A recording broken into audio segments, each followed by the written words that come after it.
তোমরা একটু আগে ক্লিপটা দেখতে পেলে কেউ হয়তো পাথর ছুঁড়ে মেরেছিল, মানে বাই চান্স ওই ট্রেনের রডটায় লেগে পাথরটা ভেঙে পড়ে গেছে। আমার হাতে একটুখানি লেগেছে, নাহলে ফোনটাই হয়তো লাগতো, আমার ঘড়িটাতে লাগতো, তো ফোনটা পড়ে যেত। মানে রাতে ভিডিও করার কী যে রিস্ক থাকে, মানে সিরিয়াসলি কী হচ্ছিল আমি নিজেও জানি না। এতদিন এত শুনেছি যে পাথরটা তোর মেরে ফোন টোন ফেলে দেয়, আজকে আমার সাথে ইনসিডেন্টটা হতে যাচ্ছিল। আর এই হচ্ছে পুরী স্টেশনের কন্ডিশন, প্রচুর ভিড়। তার কারণ লাইনে কাজের জন্য অনেক ট্রেন ক্যান্সেল, রিশিডিউল হয়েছে, তার জন্য পুরী স্টেশনের অবস্থা একদম বিশৃঙ্খল জায়গায় বলে।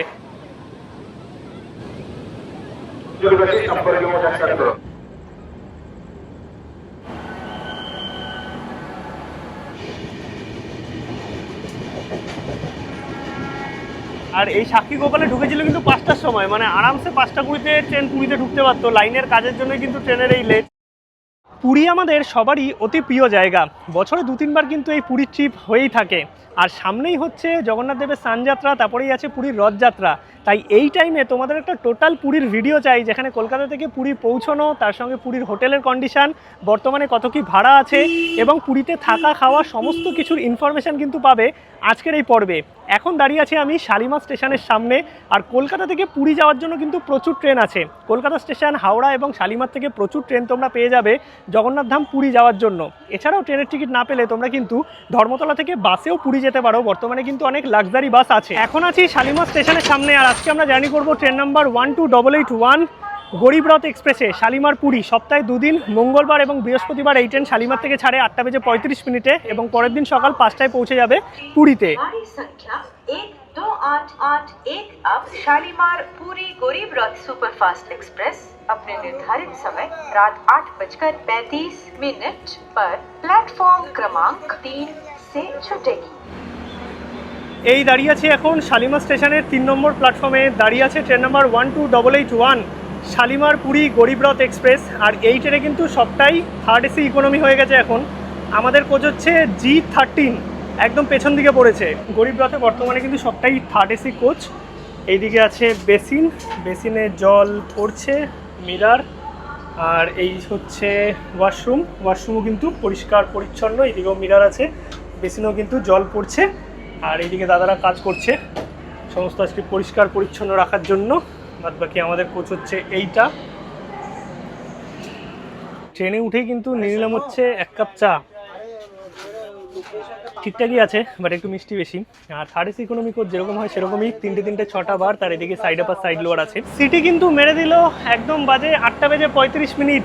ট্রেন হর্ন দিয়ে দিয়েছে, ছাড়বে এক্ষুনি শালিমার থেকে পুরীর উদ্দেশ্যে। ট্রেন নাম্বার 12881 গরিব রথ এক্সপ্রেস। একদম কিন্তু নির্দিষ্ট সময় 8:35 ট্রেন ছেড়ে দিল শালিমার থেকে পুরীর উদ্দেশ্যে।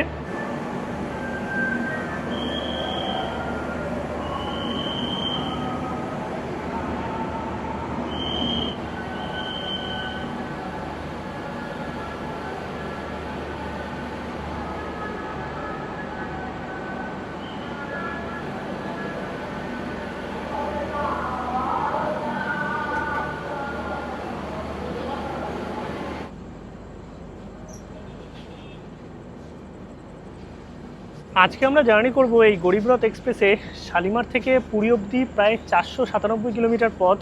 আর হল্ট থাকবে 8টা, সময় লাগবে 8 ঘন্টা 35 মিনিট। 8:35 আমাদের ট্রেন ছেড়েছে। আর শালিমার থেকে ছাড়ার পর পরবর্তী হল্ট হচ্ছে সাঁতরাগাছি। তোমরা যারা শালিমার থেকে ট্রেনটা ধরতে পারবে না তারা কিন্তু সাঁতরাগাছি থেকেও এই ট্রেনে বোর্ড করতে পারবে।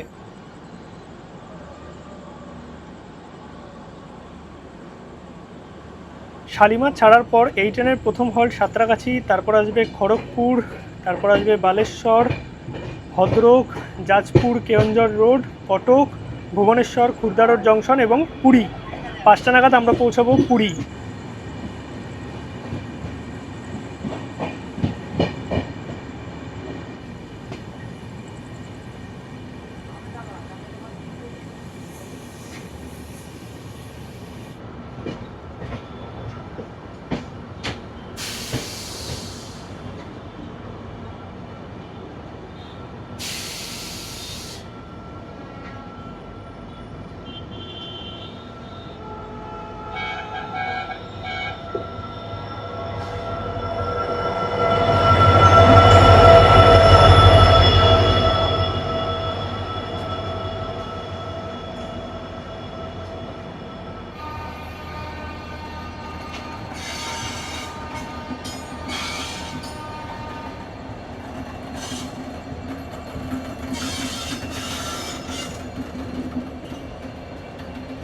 ট্রেন আমাদের নির্দিষ্ট সময় এসে পৌঁছালো সাঁতরাগাছি জংশনে। এখানে ট্রেনের মাত্র 2 মিনিটের হল্ট আছে। আর এখান থেকে কিন্তু প্রচুর লোক বোট করে, মানে যেই ট্রেনগুলো শালিমার থেকে ছাড়ে ম্যাক্সিমাম লোকজন কিন্তু এই সাঁতরাগাছি থেকেই বোট করে। ট্রেন আমাদের ছেড়ে দিল সাঁতরাগাছি থেকে, পরবর্তী হল্ট খড়গপুর।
ঘড়িতে সময় 10:34। ট্রেন আমাদের এসে পৌঁছালো খড়গপুরে।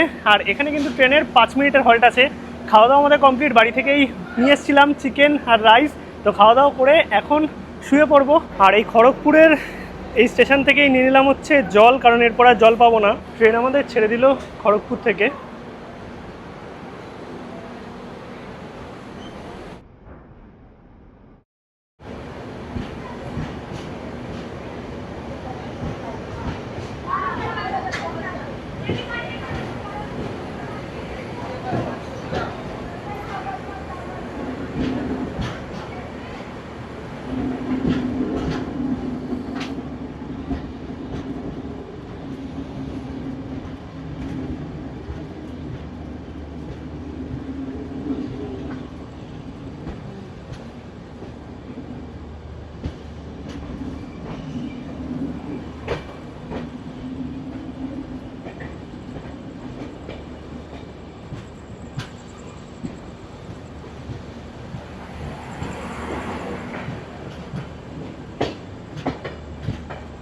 ট্রেন ছেড়ে দিল খড়গপুর স্টেশন। আর খড়গপুর ছিল বেঙ্গলে আমাদের এই ট্রেনের লাস্ট হল্ট। এর পরবর্তী হল্ট বালেশ্বর। বালেশ্বর কিন্তু উড়িষ্যার প্রথম হল্ট এই ট্রেনের।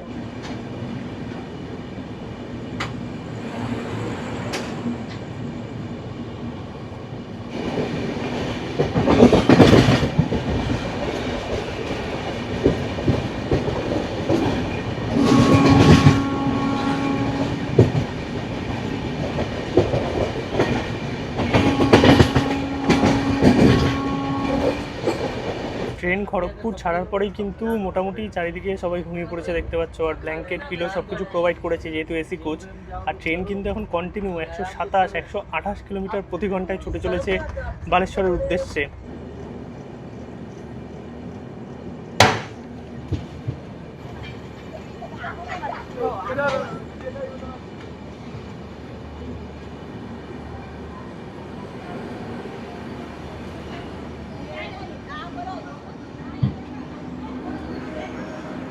ঘড়িতে সময় এখন 12:02। ট্রেন আমাদের 5 মিনিট লেটে এসে পৌঁছালো বালেশ্বর। এটাই হচ্ছে উড়িষ্যার প্রথম হল্ট।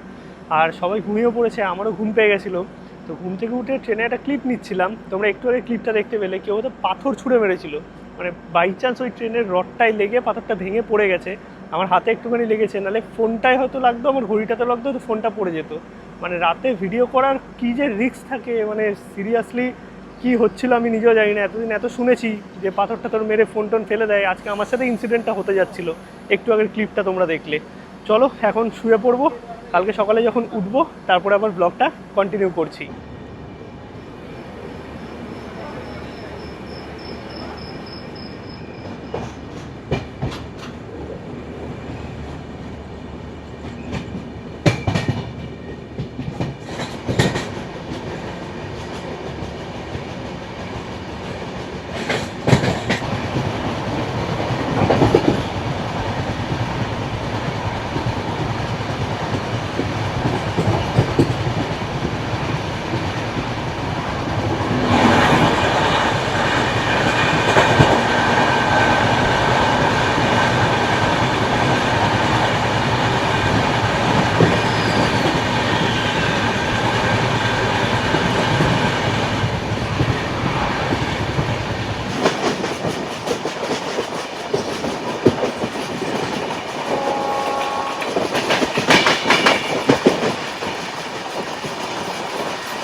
গুড মর্নিং সবাইকে।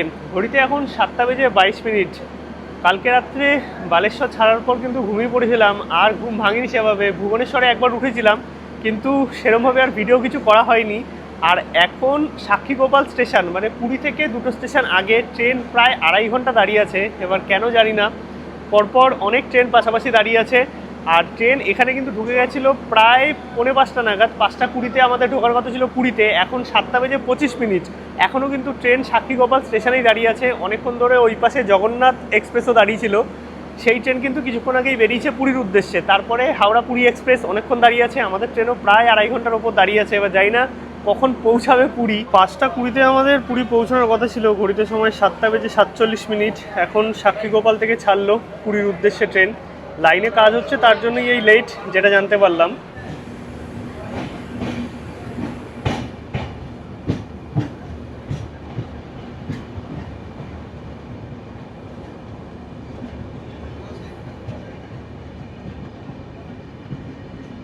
আর এই সাক্ষীগোপাল থেকে কিন্তু পুরী বেশি দূর না, 17-18 কিলোমিটার মতো, মাঝে 2টো স্টেশন।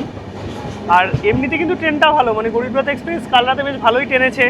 আর এই সাক্ষীগোপালে ঢুকেছিল কিন্তু 5টার সময়, মানে আরামসে 5:20 ট্রেন পুরীতে ঢুকতে পারতো। লাইনের কাজের জন্য কিন্তু ট্রেনের এই লেট। বাদবাকি এসি ভালো চলেছে, টয়লেটও সাফ সাফাই ঠিকঠাকই ছিল। ওভারঅল এক্সপিরিয়েন্স গরিবরথে ভালোই।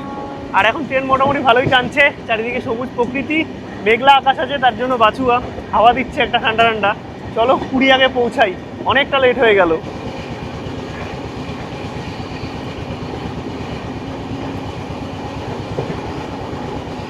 ট্রেন কিন্তু ছাড়ার পর কিছুটা আগে পুরীর আগে আবারও দাঁড়িয়ে গেল, প্রায় 1 ঘন্টা হয়ে গেছে। এখন ঘড়িতে সময় 10টা মতো, মানে 5:20 আমাদের পুরী ঢোকার কথা ছিল।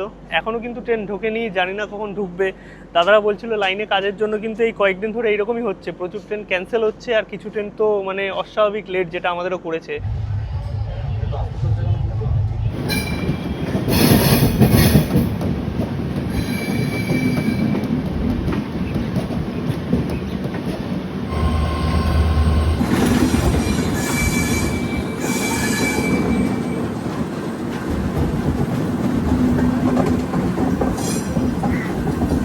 ঘড়িতে সময় এখন 10:26।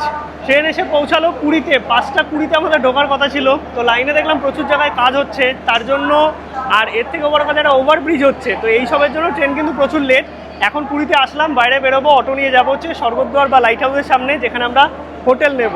এখন আমরা বেরোচ্ছি পুরী স্টেশনের বাইরে, আর সামনে থেকেই বাস, অটো সব কিছুই পেয়ে যাবে তোমরা সি বিচ এবং স্বর্গদ্বার বিচ যাওয়ার জন্য। আর এই হচ্ছে পুরী স্টেশনের কন্ডিশন, প্রচুর ভিড়, তার কারণ লাইনে কাজের জন্য অনেক ট্রেন ক্যান্সেল, রিশিডিউল হয়েছে, তার জন্য পুরী স্টেশনের অবস্থা একদম বিশৃঙ্খল জায়গায় বলে। আর গরম কিন্তু ভালোই আছে, এসি থেকে নামার পর সেটা বুঝতে পারছি। চলে আসলাম কিন্তু লাইট হাউস বিচের কাছে, আর লাইট হাউস বিচ কিন্তু স্বর্গদ্বার বিচ থেকে জাস্ট একটুখানি আগিয়ে আসতে হবে। 300 টাকা নিল অটোতে এই লাইট হাউস বিচ আসার জন্য। আর রোদ যা পড়েছে, মানে সেই রোদ পড়েছে। তোমরা কিন্তু বিভিন্ন জায়গায় হোটেল নিতে পারো, প্রচুর হোটেল আছে পুরীতে, আমরা এই লাইট হাউসের সামনেই হোটেল নেব। আর এই হচ্ছে লাইট হাউস বিচের সামনেটা দেখতে পাচ্ছ, এই গলি দিয়ে ভেতরে গেলে তোমরা কিন্তু প্রচুর হোটেল পেয়ে যাবে। এইটাই হচ্ছে লাইট হাউস বিচ, সোজা চলে গেছে স্বর্গদ্বার বিচ। আর এই হচ্ছে লাইট হাউস বিচের সমুদ্র সৈকত। এই দিকের হোটেলের ভাড়া কিন্তু তুলনামূলক একটু কম স্বর্গদ্বারের বিচের থেকে, আর এইদিকে কিন্তু ভিড়টাও অনেকটা কম। আর এখন দুপুরবেলায় বেশ ভালোই গরম আছে, তাই লোকজনও কম এখানে।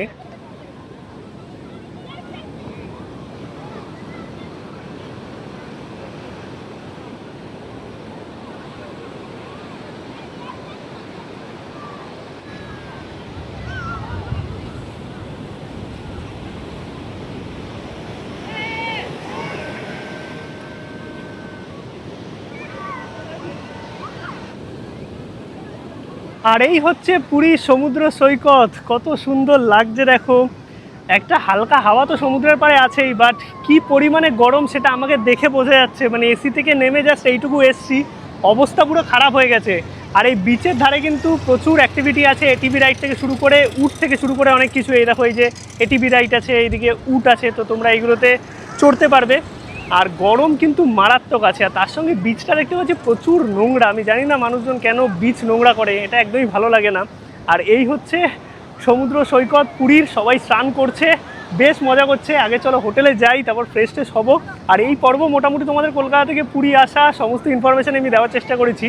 আগে চলো রুমে চেক ইন করি, কারণ এসিতে না ঢুকলে আর হচ্ছে না, যা গরম বাইরে। লাইট হাউস বিচ থেকে জাস্ট 2-3 মিনিট পায়ে হাঁটা ডিস্টেন্সে এই হচ্ছে আমাদের হোটেল। বাইরে পার্কিং এবং লিফটের ফেসিলিটি সবই তোমরা পাবে। এই হচ্ছে হোটেলের করিডোর, আর লিফটের ফেসিলিটিও আছে, ওয়াইফাইও আছে। 205 নম্বর রুমে আমরা আছি, এখানে ঢুকলাম। এইদিকে মিরার দেখতে পাচ্ছ, সুনিতার সব সম্পত্তি এখানে সাজানো হয়ে গেছে। আর এই হচ্ছে পুরো রুমটা, বেশ বড় সড়ো পরিষ্কার পরিচ্ছন্ন রুম আছে, 2 থেকে 3 জন থাকতে পারবে। ব্ল্যাঙ্কেট প্রোভাইড করেছে, দুদিকে 2টো টেবিল আছে, এইদিকে এসি চলছে, ফ্যান আছে, এইদিকে টিভি আছে, একটা উইন্ডো আছে। আর এই সাইডে চেয়ার টেবিল, তার সঙ্গে ইলেকট্রিক কেটেল, চা কফি বানানোর জিনিসপত্র সব কিছু কিন্তু প্রোভাইড করেছে। আর এইদিকে আছে হচ্ছে ওয়াশরুম কিন্তু পরিষ্কার পরিচ্ছন্ন। গিজার আছে, যদিও গিজার এখন লাগবে না, যা গরম। এবার আগে একটু ফ্রেশ হয়ে নিই, কারণ বাইরে থেকে এসে যা অবস্থা, মানে এত গরম, লিটারালি সে কলকাতার থেকেও বেশি গরম, যেটা হওয়াটা এক্সপেক্টেড। আর আমরা সকাল সকালে ঢুকে যেতাম, মানে 5:20 ট্রেন ঢুকেছে আমাদের প্রায় 10:30টার সময়, ঘড়িতে এখন বাজে 12টা। ফ্রেশ ট্রেশ হয়ে নিই, তারপরে বেরোবো, সব কিছু তোমাদের দেখাবো। 2টো দিন আমরা পুরীতে আছি। ওভারঅল আজকের এই পর্ব তোমাদের কেমন লাগলো অবশ্যই কিন্তু কমেন্টে জানাও। কলকাতা থেকে পুরী আসা থেকে শুরু করে সমস্ত ইনফরমেশন তোমাদের দিয়েছি, হোটেল এবং হোটেলের প্রাইস সম্পর্কেও আইডিয়া তোমরা পেয়েছো। বাদবাকি এখানে প্রচুর হোটেল আছে। এবার একটা জিনিস মাথায় রাখো, যে স্নানযাত্রার সময় এবং রথের সময় এই প্রাইস কিন্তু অনেকটাই বেড়ে যাবে। মানে আমি যে 1500 টাকা রুম বলছি, হয়তো এই রুমই তখন 3000 টাকায় বিক্রি হবে, যে রুম 2000-2500, সেই রুম হয়তো 5000-6000 টাকায় বিক্রি হবে। তাই আগে থেকে অবশ্যই কিন্তু কন্ট্যাক্ট করে আসবে, যেই হোটেলেই তোমরা থাকো না কেন। চলো ভিডিওটা শেষ করছি আজকের মতো এখানেই। দেখা হচ্ছে নতুন পর্বে। পুরীর সমস্ত ইনফরমেশান 2-3টে পার্টে তোমরা পাবে, যেখানে আশা করি তোমাদের পুরী নিয়ে সমস্ত ডাউট ক্লিয়ার হয়ে যাবে।